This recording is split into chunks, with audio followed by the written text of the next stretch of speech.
Rukun bersaudara itu 7. Berapa, Bu? 7. Ingat ya. Dan hafal. Jadi sekali saya ngaji di Masjid Amirul Rasyidin ini, ya, kalau saya besok kesini lagi, ya, kalau diundang kesini lagi, nah, nanti kita evaluasi berapa rukun bersaudara. Nah, 7 kan, mudah-mudahan bisa. Rukun iman 6, rukun Islam 5, ya. Rukun sholat 13. Nah, rukun bersaudara 7 langsung. Rukun yang pertama itu adalah niyatun khalifah. Niat yang ikhlas kita bersaudara. Niat karena Allah. Orang Arab tuh kalau dia mengerti tentang ini, banyak yang mengerti, ya. Ketika dia bersalaman, berkenalan dan sebagainya itu, nanti dia peluk saudaranya, dia bisikkan ke saudaranya, ana uhibbuka fillah. Aku bersaudara denganmu nih, mencintaimu nih karena Allah, bukan karena hartamu, bukan karena jabatanmu, bukan karena dan sebagainya. Karena Allah. Karena orang bersaudara karena harta, ketika harta sudah tidak ada, hilang saudara. Ketika orang bersaudara itu hanya karena jabatan, hilang jabatan, hilang saudara. Tapi ketika orang bersaudara itu karena Allah, Allah tak pernah hilang. Maka persaudaraan itu ada selalu dan tidak pernah hilang. Abadi dia. Banyak saya, karena saya terjun di bidang pendidikan, bidang politik. Ada seseorang, tak perlu saya ceritakan, ini pengalaman ini. Dia pejabat di tingkat kecamatan. Dia punya bos tingkat kabupaten, ya, taruhlah kepala dinas gitu. Itu kalau datang kepala dinas itu sini mau jam 2 malam, dia bukakan hotel, dia terima gini semuanya. Wah, siap selalu itu, ya. Tak lama setelah itu pensiun dia. Ya. Jangankan jam 12 malam, jam 2 malam, siang pun katanya, aduh saya lagi sibuk katanya. Yang tadi bos tadi itu, tak ada jabatan lagi, sibuk dia, hilang saudara. Ada tak janji itu? Dan depan mata saya sendiri. Jadi kita bersaudara ini kenapa? Rukun pertama, niat. Kita bersaudara dengan seseorang itu karena apa? Ketika kita bersaudara bukan karena Allah, itu rapuh, gampang diinginkan orang. Tapi kalau karena Allah Subhanahu Wa Taala, dia akan abadi, bukan karena sesuatu. Makanya Allah hanya akan menerima ketika niat itu karena Allah Subhanahu Wa Taala. Rukun pertama ingat tuh, niat yang ikhlas bersaudara itu karena Allah Subhanahu Wa Taala. Kan ada satu kisah, ya, satu kisah. Seseorang pergi jauh berjalan, ya. Ini hadis qudsi untuk mengajarkan kita sebenarnya Allah Maha Tahu. Kemudian Allah perintahkan kepada seseorang yang berjalan ini, diperintahkannya malaikat, wahai malaikatku, ya, pergilah engkau kepada orang yang berjalan jauh itu, tanyakan kepada dia mengapa dia berjalan jauh. Kemudian pergilah malaikat ini, ya, karena dia itu ingin mengunjungi saudaranya. Allah Subhanahu Wa Taala Maha Tahu, akan tapi Allah Subhanahu Wa Taala ingin, ya, kita ingin seperti itu ajarannya. Kemudian turunlah malaikat ini bertanya kepada orang ini, wahai saudaraku, engkau mau kemana? Aku mau pergi menjenguk saudaraku, udah lama aku tidak bertemu dengan dia. Oh, jauh sekali engkau pergi, kata malaikat ini, seperti orang juga dia. Iya, aku rindu kepadanya. Alhamdulillah aku punya rezeki dan aku ingin berkunjung melihat keadaannya di sini. Engkau pergi ke sini apakah ingin sesuatu yang kau inginkan? Apakah engkau ingin meminjam uang? Apakah engkau ingin mendapatkan sesuatu darinya? Tidak, sama sekali tidak. Aku ingin berkunjung kepada dia karena Allah. Aku mencintainya karena Allah. Apa kata malaikat? Sebagaimana engkau berkunjung kepadanya karena Allah Subhanahu Wa Taala, Allah telah mengutusku untuk mendatangimu ini dan mengabarkan kepadamu tempatmu adalah surga karena engkau mencintai saudaramu karena Allah. Ya, bayangkan tuh. Jadi yang pertama niat. Rukun yang kedua bersaudara ini adalah ta'aruf, saling kenal mengenal. Saudara kita ini kita kenal betul wataknya. Kalau dia bicara begini, oh ya kita kenal dia dari sini, makanya dia ngomongnya begini. Sehingga itu harus kita kenal. Kalau bisa bukan hanya dia kita kenal, anaknya, ya kan, siapa aja nama-namanya, istrinya atau suaminya, orang tuanya, keadaannya. Kalau kita bersaudara itu kenal, ta'aruf. Maka Allah katakan, inna khalaqnakum min dzakarin wa untha wa ja'alnakum syu'uban wa qabaila lita'arafu inna akramakum indallahi atqakum. Sesungguhnya kami telah menciptakan kamu, inna khalaqnakum min dzakarin wa untha, laki-laki dan perempuan, wa ja'alnakum syu'uban wa qabaila, dan kami jadikan kami itu berbangsa-bangsa dan bersuku-suku, kabilah-kabilah. Di Indonesia ini beratus kabilah, suku. Mungkin beribu. Syu'uban wa qabaila, untuk apa? Bukan untuk saling ngejek-mengejek, untuk saling rendah-merendahkan, bukan untuk saling perang memerangi. Suku ini lebih baik daripada ini, tidak. Tapi li ta'arofu, supaya kalian itu saling mudah untuk ta'aruf, mengenali. Oh ini saudara saya ini, dia apa namanya itu, tinggi, kulitnya hitam, rambutnya keriting. Oh ini dari saudara di Afrika. Nah gitu kan. Oh ini mata biru, rambut pirang, tinggi, putih. Nah, ya kan? Ini Eropa. Ini ada lagi rambut hitam lurus, mata sipit, kulit putih ke kuning-kuningan, agak pendek, mungkin dari Cina gitu ya.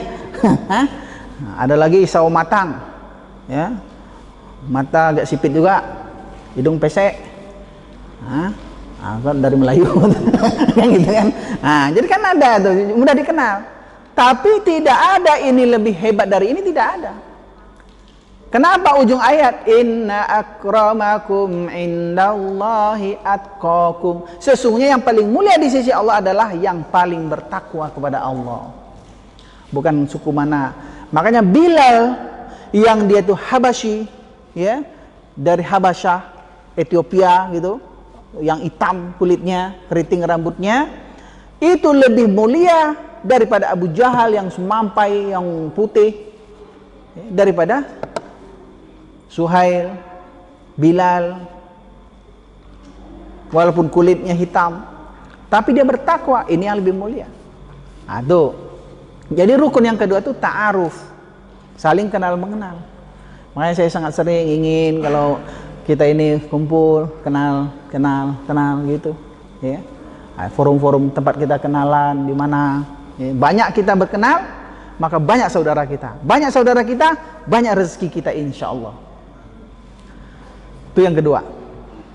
Yang ketiga, rukun bersaudara itu adalah tafahum, saling memahami. Tak cukup hanya kenal. Kenal tapi tak memahami, hancur. Banyak itu. Suami istri itu, banyak saya berkonsultasi ke saya itu, mau bercerai-berai itu hanya salah paham saja. Bukan masalah yang sangat besar sekali. Ini tak memahami ini tak memahami ini. Itu aja. Tafahum tidak ada. Bersaudara juga begitu. Kalau tafahum tidak ada, contoh saya dengan Pak Anwar Bujang, ya, udah kenal kami, udah ini, tapi tak memahami. Mungkin ketika saya meludah gitu, ya, entah ada sesuatu di mulut saya, bisa saja dia ini, apa Pak Ustadz nih, kan? Siapa betul dia? Ludah-ludah pula dia. Apa saya bilangnya busuk bau? Gitu kan, pikiran tuh kan buruk aja. Gitu. Tapi kalau memahami, dia tahu saya, dan memahami siapa khairul umam. Paling ditepuk sedikit. Hati-hatilah Pak Ustadz ini kena nanti Pak Ustadz. Kan gitu aja. Kan baik itu. Aman-aman, takkan kena gitu kan gitu. Ini ada apa sedikit sini kan gitu. Tapi kalau tidak, kalau ini udah angkat ini pula, ini angkat pula. Bertinju gitu. Itu karena tidak memahami. Saudara kita ini kita tidak pahami siapa dia, bagaimana dia. Tapi kalau kita memahami, insya Allah. Perang antar suku, beda duri ini, itu kan salah paham aja. Karena tak bisa duduk baik-baik, ini cakap baik-baik. Nah, jadi tafahum, ini rukun. Yang dilakukan oleh Aus dan Khazraj yang dipuji-puji oleh Allah itu. Itu yang keberapa tuh? Yang keberapa, Bu? 3. Bisa hafal besok nih. Yang pertama apa? Niyatun khalisah. Niat ikhlas karena Allah, bersaudara itu karena Allah, bukan karena harta, bukan karena jabatan, bukan karena yang lain-lain, bukan karena geng. Yang kedua adalah ta'aruf, saling kenal mengenal dengan baik. Yang ketiga tafahum, saling memahami. Yang keempat itu tahabun, saling mencintai. Tak ada namanya saudara kalau kita tidak cinta sama saudara. Omong kosong kita bilang bersaudara ketika kita di depan dia berbaik-baik saja, tapi di belakang dia kita fitnah dia, kita gunjing dia. Saudara apa? Itu disebut dengan riba. Zikraka akhaka bima yakrah. Engkau sebut-sebut tentang saudaramu yang dia tidak suka yang kau sebut itu. Itu tuh ghibah. Dan itu seperti memakan bangkai saudara sendiri. Orang omong kosong dia bilang dia bersaudara, tapi dia jelek-jelekkan saudaranya itu. Jadi cinta, mungkin nggak orang mencintai terus dia jelek-jelekkan orang dia cintai? Tak mungkin. Ketika ada orang menjelek-jelekkan, hilang itu rukun bersaudara antara orang ini. Sempurna iman seseorang itu sampai dia mencintai saudaranya seperti dia mencintai diri dia sendiri. Kita mencintai saudara kita seperti mencintai diri kita sendiri, barulah dikatakan itu sempurna iman itu. Jadi tahabun, saling mencintai. Itu udah berapa tuh? 4. Yang kelima, sudah ada rasa cinta, naik lagi rukunnya, yaitu ta'awun. Ini bahasa Arab ya, tapi nggak apa-apa, itu bisa diterjemahkan bahasa Indonesia. Ta'awun itu adalah saling tolong menolong. Wa ta'awanu 'alal birri wat taqwa wa la ta'awanu 'alal ismi wal 'udwan. Ta'awun, tolong menolonglah kalian di dalam kebaikan. Ta'awanu 'alal birri wat taqwa, dan di dalam ketakwaan. Wala ta'awanu 'alal ismi wal 'udwan. Jangan pernah kalian tolong menolong di dalam dosa-dosa dan permusuhan. Nah, kita kadang-kadang banyak dalam permusuhan, tolong menolong. Aku diejek sama orang tua. Apa dia tuh? Belum lagi kenapa dia ini dan sebagainya, langsung ya kita serang dia. Perang. Ini ta'awun 'alal ismi wal 'udwan namanya. Padahal dilarang, wala ta'awanu 'alal ismi wal 'udwan. Jangan kalian tolong menolong dalam dosa dan permusuhan. Banyak nggak orang tolong menolong dalam dosa? Banyak. Masuk narkoba nih, tolong menolong dia dalam dosa. Itu menghancurkan generasi ini. Kadang terlibat aparat juga. Bayangkan itu, masyarakat terlibat tolong menolong, ya, tapi dalam dosa.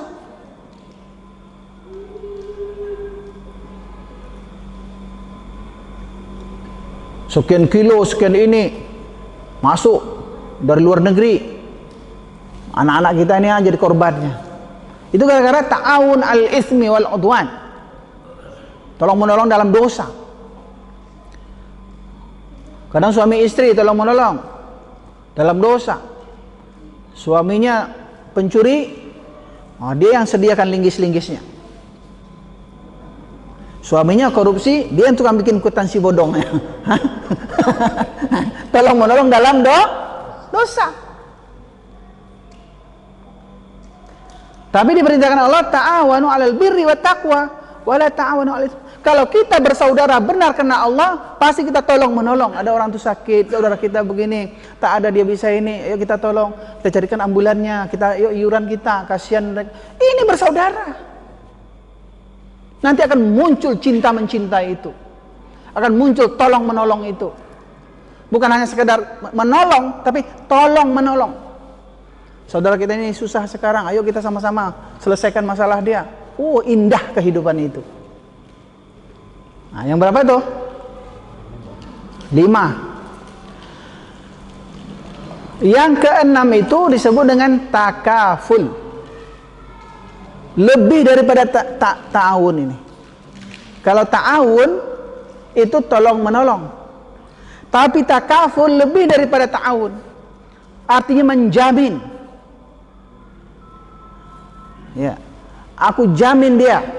Makanya kalau ada anak yatim, ya, ada anak yatim itu kalau di Arab sana, ya, itu anak yatim itu bukan seperti kita. Ditolong sekali setahun baju sekolahnya, bukan.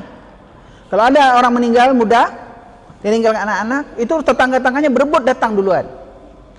Dia pegang kepala anak yatim tuh, ya kan? Anak kafil hazal walad. Aku yang menanggung anak ini, anakku nih. Nah, dia bilang gitu. Nanti orang-orang bilang, Pak maaf Pak, tadi Bapak itu sudah Pak, agak terlambat Pak. Oh, aku yang adiknya. Maaf Pak, itu ibu itu tadi. Sedih dia. Karena Rasulullah mengatakan di dalam hadisnya, ana wa kafilul yatim kahataini fil jannah.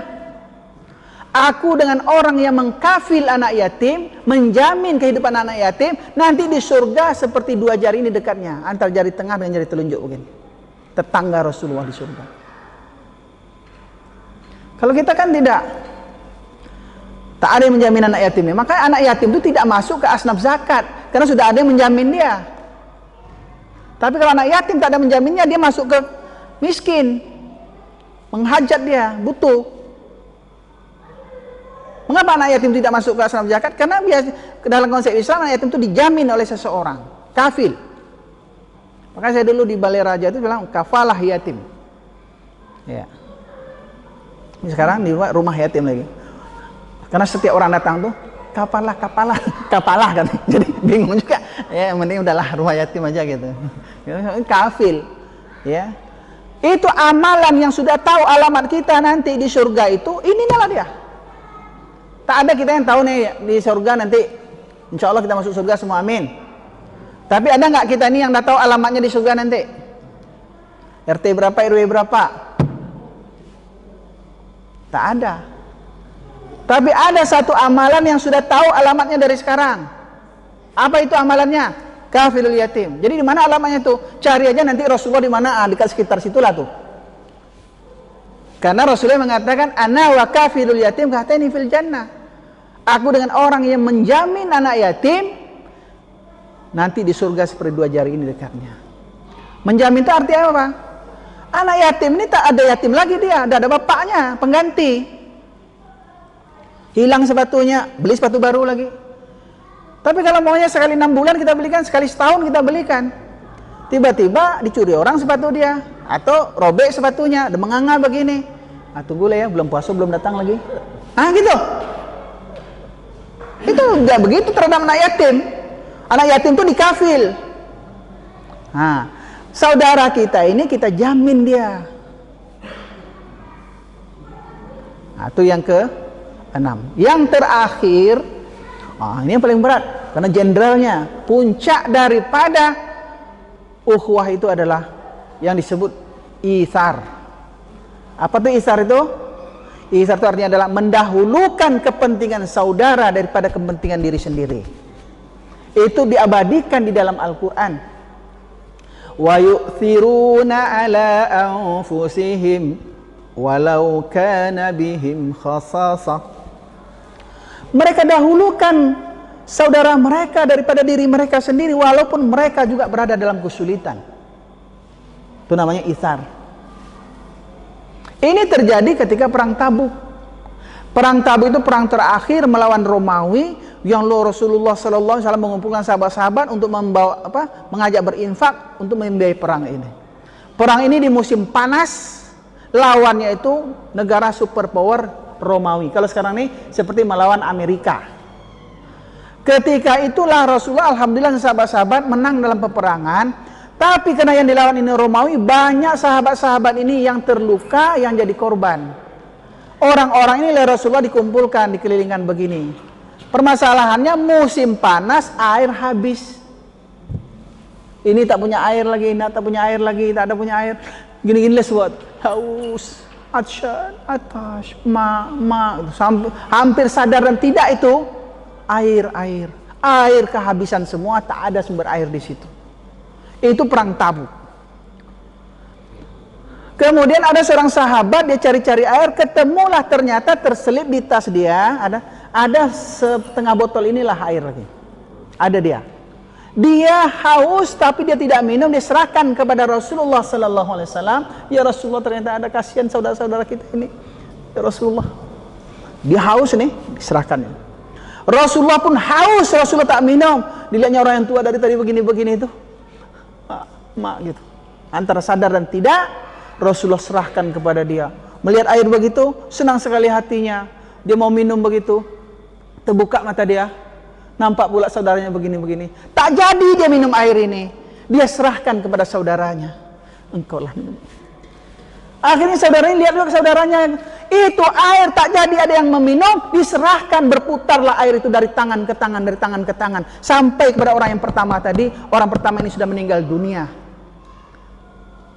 Allah abadikan. Wa yu'thiruna ala anfusihim walau kana bihim khasasah. Mereka dahulukan saudara mereka daripada diri mereka sendiri, walaupun mereka dalam kesulitan. Ada yang sampai ke derajat ini?